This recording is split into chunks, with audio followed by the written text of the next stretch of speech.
pourquoi faire plus, c'est pas toujours mieux? Eh bien, vous avez, en pratique de volume d'entraînement, ce qu'on appelle la loi des rendements décroissants. En fait, plus on a du niveau et plus on a la capacité d'encaisser du volume, c'est vrai.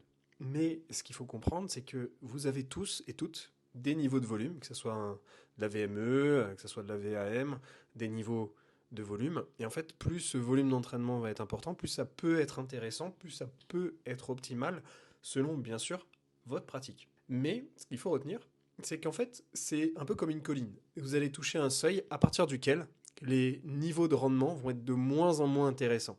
Vous allez toucher en fait un seuil de volume où vous allez accéder en fait à votre maximum récupérable, qui est en fait un max à partir duquel vous commencez à être plus vraiment rentable, et vous commencez à toucher un palier à partir duquel vous fatiguez trop, et c'est plus vraiment intéressant. Et c'est à partir de ce moment-là qu'on va parler de rendement décroissant, puisque passé exactement ce seuil, vous allez rentrer sur un volume qui a commencé à être du surentraînement, qui va commencer à être une pente descendante, l'autre côté de la colline, rendement décroissant. Donc l'intérêt, c'est de toujours se situer dans la bonne pente de sa pratique, que ça soit le seuil minimal ou le seuil optimal.